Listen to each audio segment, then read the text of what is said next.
आपको थोड़ा बदलाव लाना है अपने अंदर। इंसान ना कोई अपने चारों ओर ना एक कुकून बुनता है, कंफर्ट जोन वीव करता है, बुनता है। और कभी कभी ये कंफर्ट जोन इतना स्ट्रांग होता है कि उसमें जरा सा भी बदलाव आए तो कंफर्टेबल नहीं लगता। तो क्या करना चाहिए ऐसे में, क्या करना चाहिए? बड़ी सारी चीजें इसमें की जा सकती हैं।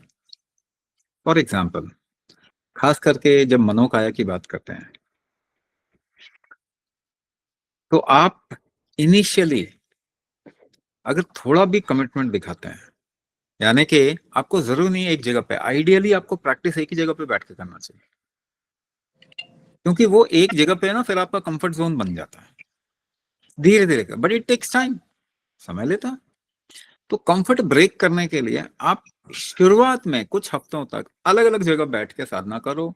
कभी आपके पास में अगर अपॉर्चुनिटी या ऑप्शन है कि आप स्थान परिवर्तन कर सकें,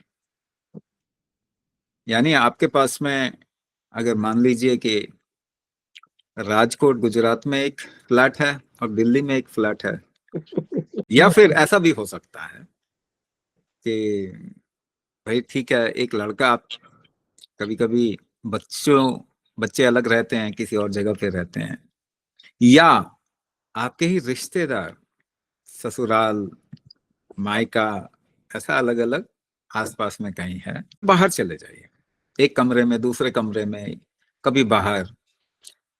तो आप स्थान परिवर्तन शुरुआत में करें। ठीक है, शुरुआत में जब आप स्थान परिवर्तन करेंगे, एक सन्यासी की असल साधना क्या होती है आपको मालूम है?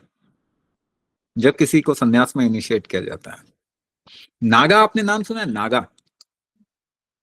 नागा सुना है? कितने लोगों ने सुना है नागा नाम? Everybody has heard Naga. Naga sadhu होते हैं ना। What does it mean? Naga का मतलब क्या होता है? Every animal can be traced for their path in jungle. हर जानवर को वो किस मौसम में, किस महीने, कैसे, ब्रीडिंग सीजन में या फिर दूसरे सीजन में, गर्मी के सीजन में कहाँ मिलेगा, इसके बारे में हर एक एनिमल का पाथ, रास्ता पता होता। एक ही चीज है जिसका आप रास्ता पता नहीं कर सकते, and that is cobra, Nag, king cobra. आप उसका रास्ता ही नहीं पता कर सकते, कहां पे कब मिलेगा पता नहीं। नागाओं को यही साधना है। They are not put into any practice. उनको सिर्फ ये कहा जाता है तुमको भी नहीं मालूम होना चाहिए तुम कहां पे क्या करोगे, कब क्या करोगे। पूरा कंफर्ट जोन ब्रेक कर दिया ना। आप हर चीज को फिक्स करना चाहते हैं ना, इसके बाद ये करेंगे, इसके बाद ये करेंगे, after this I do that, after that I do, I plan करते हैं। हाँ, प्लान पे आप अमल नहीं कर पाते, ये एक अलग बात है। But for everything you plan, you also desire कि अच्छा ये हो जाए तो मेरे को खुशी मिलेगी, है ना। मेरी शादी हो जाए तो मुझे खुशी मिलेगी, और शादी हो जाने पे सारी खुशी गायब हो जाती है। नागा, नागा मीन्स नो पाथ, मालूम ही नहीं चलना चाहिए किसी को, मालूम चल जाए कहाँ जा रहे हो। तो अगर आप नागा बन जाओगे ना, अगर आप नागा बन जाओगे, आपका माइंड का सब कुछ ठीक हो जाएगा। But you have to make that into comfort. Unknown dimension आपके लिए प्रॉब्लम है। पता नहीं क्या हो जाए, कुछ भी हो जाने दो, आई एक्सेप्ट इट, आपके लिए सोल्यूशन है। You become a Naga. कुछ भी हो जाए, इसका मतलब है आप ये भी मत सोचो कि मुझे यही काम यहीं पे करना है, ऐसे ही करना नहीं, कहीं पे करना है, कैसे भी करना है। तो just change places, just change places, it will break the pattern of your mind. उसके बाद जब आपको वो आपने करना शुरू कर दिया, स्टार्टेड डूइंग इट, फिर आप एक स्थान चूज करके करो, जस्ट चूज वन प्लेस। तो कुछ लोगों को इसमें समय लगता है। Sometimes I have seen people getting into a practice after 1 year। ऐसे लोग मैंने देखे हैं। क्यों 1 ईयर के बाद कैसे वो प्रैक्टिस में आ गए? क्योंकि सोल्यूशन कहीं और है नहीं। ये अगर मैं बोलूं भी तो नहीं समझ में आएगा ना किसी को, तो नहीं समझ में आता लोगों को। लेकिन जब वो खुद से सर्च करते हैं उसके बाद में, after doing a certain even some time of practice, कुछ समय आपने कुंभक कर लिया ना, उसके बाद आपने दवाइयां खा ली, आपको पता चल जाएगा कि दवाइयां क्या कर रही थी, अभी पता नहीं है आपको। If if in any situation और in case you are able to leave your medicine, फिर जब वापस मेडिसिन खाएंगे ना, तब आपको पता चलेगा कि आपने किया क्या। तो कभी कभी हाथ में आग जो होती है ना, उसमें हाथ जलता है ना, तब एक्सपीरियंस होता है ना, उसके बाद इंसान समझता है। एक बच्चे को बोलो नहीं नहीं नहीं वो कैंडल से दूर जाओ, वो दिए से दूर जाओ, तो बार बार वहीं पे जाएगा। एक काम करो, उसकी उंगली पकड़ के आग में डाल दो। हम बहुत ज्यादा पुश नहीं करते, बहुत ज्यादा स्ट्रिक्ट नहीं होते, क्योंकि आपको भी एक्सपीरियंस चाहिए। तो हिम्मत नहीं हारना। कभी कभी आपको कुछ समय प्रैक्टिस करने के बाद बॉडी क्रैश कर देगा, माइंड क्रैश कर देगा, क्योंकि लड़ाई है ना आपकी माइंड के साथ में। वो भी जीत सकता है, और ज्यादातर टाइम आज तक तो वही जीता है ना। तो ऐसा कैसे सोच सकते हैं? आपने उसको कंट्रोल में लेने की कोशिश की तो पटकनी एक बार नहीं खाएंगे, खा सकते हैं भाई। कुश्ती लड़ रहे हैं माइंड के साथ में आप। अगर वो इतने साल जीता है और आप सोच रहे हैं आज के बाद से हार जाएगा, तो आप गलत सोच रहे हो ना। लेकिन आपको नहीं छोड़ना, और मैं आपको गारंटी दे रहा हूं आखिरकार आप जीतोगे। ये मैंने फिक्स कर दिया पहले ही। आखिरकार आप जीतोगे, बीच में जितने भी पटकनी खाओ, आखिरकार आप जीतोगे। आप बस उठ के खड़े होकर वापस शुरू हो जाओ। आपने छोड़ दिया, प्रैक्टिस नहीं कर पाए, कोई बात नहीं, एक बार ट्राई तो करो हल्के से। जस्ट चेंज योर पोजीशन, घर से निकल जाओ कहीं बाहर, आप मॉड्यूल देखो, एक बार ट्राई तो करो, आराम से करो, बीच में रेस्ट लेना, बीच में आराम से लेना। Just keep your body comfortable, कि आपको अच्छा लगना चाहिए, मुश्किल नहीं होनी चाहिए।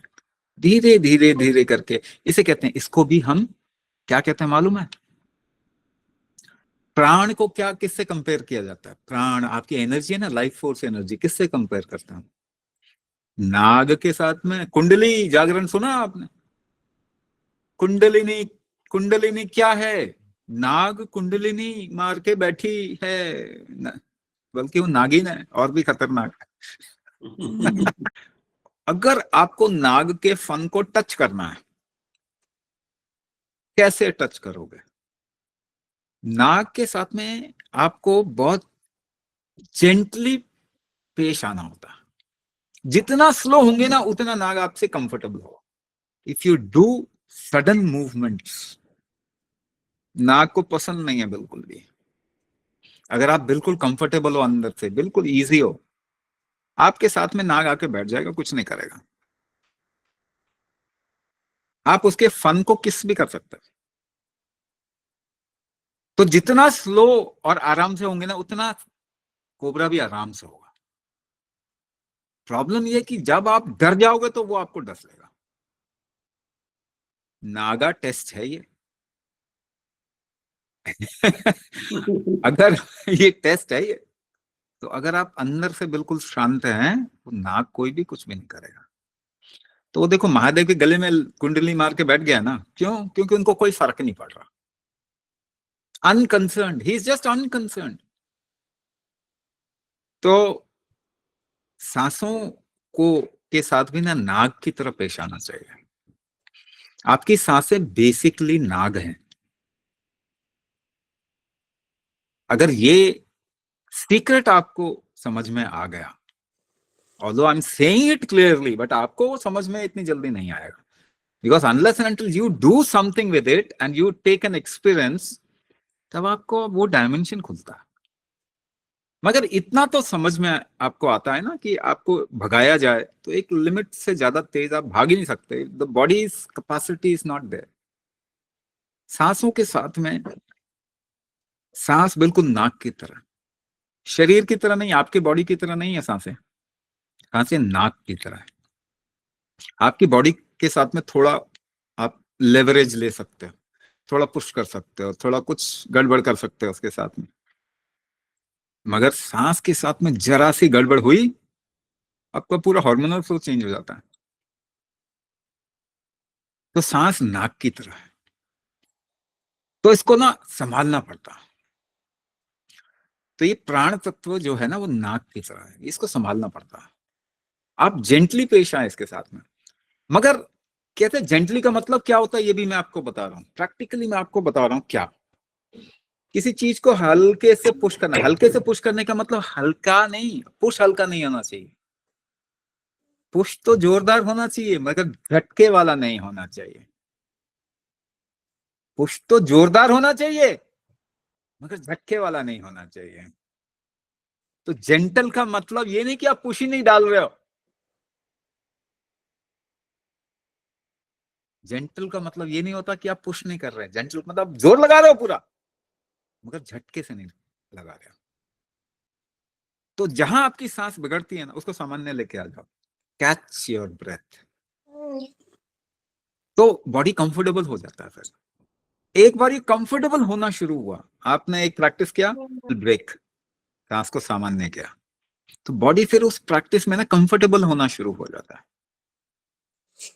अगर वो कंफर्टेबल हो गया तो आपका वर्ण बन जाए। then if you are comfortable in an action, you become master of that action, not a slave. You become master of that action.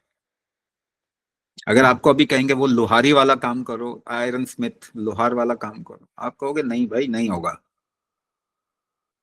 Just look at that लोहार, उसको देखिए आप, वो लोहा तपा रहा है, पीट रहा है, हाउ कंफर्टेबल, आंखों में देखो उसके, he is very comfortable doing that. काम तो बहुत खतरनाक कर रहा है वो, बहुत मेहनत वाला कर रहा है, but the way he is doing it, he is so comfortable. Even हथौड़े मार रहे हैं ना, कैसे स्विंग करते हैं वो, कम से कम लोड आए बॉडी के ऊपर, और बातें करते हुए, कभी कभी गीत गाते हुए, ग, कुछ गीत गाते हुए कर लेते हैं। तो ये सीक्रेट आपको अपने शरीर के सांसों के साथ खोलना होगा। सांसें नाग हैं, जोर जबरदस्ती मत करो उसके साथ में, आहिस्ता आहिस्ता ट्राई करो। चलो एक दिन ट्राई करते हैं, कोशिश करते हैं, अगले दिन नहीं हुआ कोई बात नहीं, 2 दिन के बाद फिर ट्राई करते हैं। बॉडी आपको रिवोल्ट करेगा, क्योंकि आप माइंड के अगेंस्ट में लड़ रहे हो। माइंड रिवोल्ट करेगा, रिवोल्ट करेगा, क्रैश हो जाओगे, जीत जाएगा माइंड, कोई बात नहीं। हारने से डरना बंद कर दीजिए, जीतने की कोशिश करना ही नहीं है, हारने से डरना बस बंद कर दो। बस आपको केवल ये ध्यान रखना कि मुझे कुछ जीतना नहीं है, I am not fighting against anybody. आप अपने माइंड के अगेंस्ट भी फाइट सोचो ही मत कि आप फाइट कर। एक बच्चे को अगर हमें उछालना होता है तो हम बहुत कॉशियस होते हैं ना, या बच्चे के साथ में खेलते हैं तो उसे ऐसा धक्का तो नहीं देते कि वो उसको चोट लग जाए। बस आप इतना फोर्स रखो कि वो धक्का भी खा जाए, मगर झटका भी नहीं हो, चोट भी ना लगे। तो वो जुगाड़ बना के रखिए, और कभी ना कभी, हाँ अल्टीमेट गो मैंने आपको बता दिया, आखिरकार आप ही जीतोगे। वो कहते हैं ना कि अगर आपको डेस्टिनी बता दी जाए, ये मैच का रिजल्ट क्या होने वाला है, तो आप खुल सकते हैं ना, तो आपको मायूस होना ही नहीं। जब मैच का रिजल्ट आपको मालूम है, तो सामने वाले ने कितने ही गोल कर दिए, कितने ही छक्के मार दिए, आपको क्या फर्क पड़ता है, आखिरकार तो मुझे जीतना है। तो हाँ, कोशिश बीच बीच में चालू रखिए, हो सकता है कुछ समय के बाद में आपका शरीर अलाउ करे, आपका माइंड अलाउ करे, मगर एक एक स्टेप, और कोई टारगेट नहीं है, हमारा कोई टारगेट ही नहीं, 1 महीने में ठीक होना, 2 महीने में, कोई टारगेट नहीं है। आप जब, ऐसा भी होगा कि आपको पता ही नहीं चलेगा, अरे बहुत सारी चीजें टूट गई आपके लाइफ में से, बस आगे चलते रहना।